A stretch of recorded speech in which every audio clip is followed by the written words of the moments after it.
Va otro video un poco largo, porque la teoría que hoy te presento explica por qué la sociedad estadounidense no responde ante los atropellos y corrupción de Donald Trump.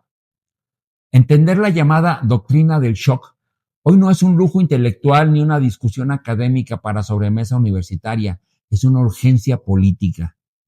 Conocerla permite comprender por qué Donald Trump, desde su llegada al poder en enero de 2025, no gobierna para pacificar, estabilizar o reconciliar a los Estados Unidos, sino para mantenerlo deliberadamente en un estado permanente de tensión, miedo y confrontación.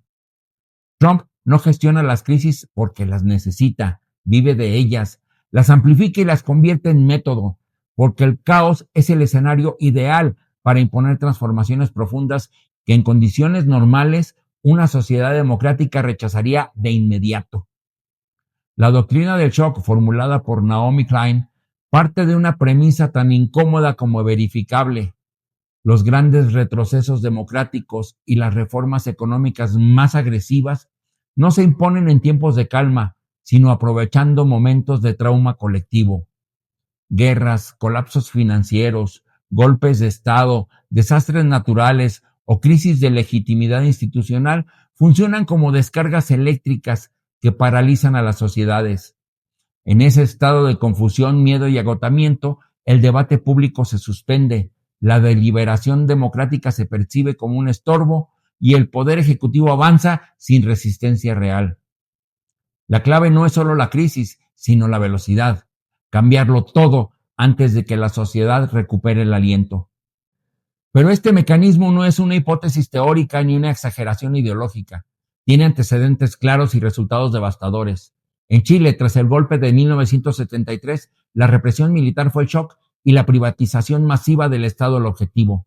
El resultado fue la imposición del neoliberalismo que vino acompañado de desigualdad estructural y un trauma social que persiste medio siglo después. En la Rusia de los años 90, el colapso soviético permitió una terapia de choque que destruyó el tejido social, concentró la riqueza en manos de oligarcas y preparó el terreno para un régimen autoritario.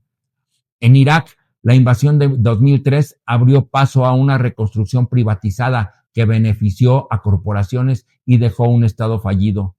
En Nueva Orleans, el huracán Katrina sirvió para desmontar servicios públicos y convertir la tragedia en negocio.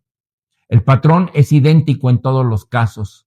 El shock no rescata a las sociedades, las reordena para beneficio de una minoría. Y eso mismo ocurre hoy en Estados Unidos bajo Trump, con una diferencia decisiva. El shock ya no es un episodio excepcional, es una política permanente.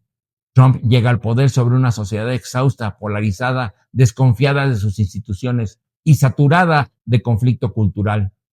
En lugar de recomponer, profundiza la fractura, declara emergencias nacionales para concentrar poder, gobierna por decreto, margina al Congreso, depura la administración pública bajo la narrativa del Estado profundo, captura el sistema judicial para blindar decisiones a largo plazo y acelera la desregulación en favor de grandes corporaciones.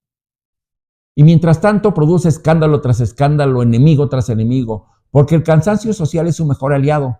El objetivo no es simplemente gobernar 4 años, sino reconfigurar las reglas del juego para que el cambio sea irreversible, incluso si mañana pierde las elecciones.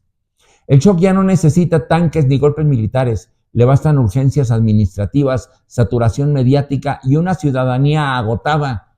Así se construye un totalitarismo moderno, legal, gradual, burocrático y sobre todo normalizado. Dicho sin rodeos, cuando el miedo gobierna y la urgencia manda, la democracia estorba. Y Trump no ignora esa lógica, la explota con precisión. Por eso entender la doctrina del shock hoy no es opcional, es entender cómo el autoritarismo se disfraza de orden y cómo el caos se convierte en política de Estado.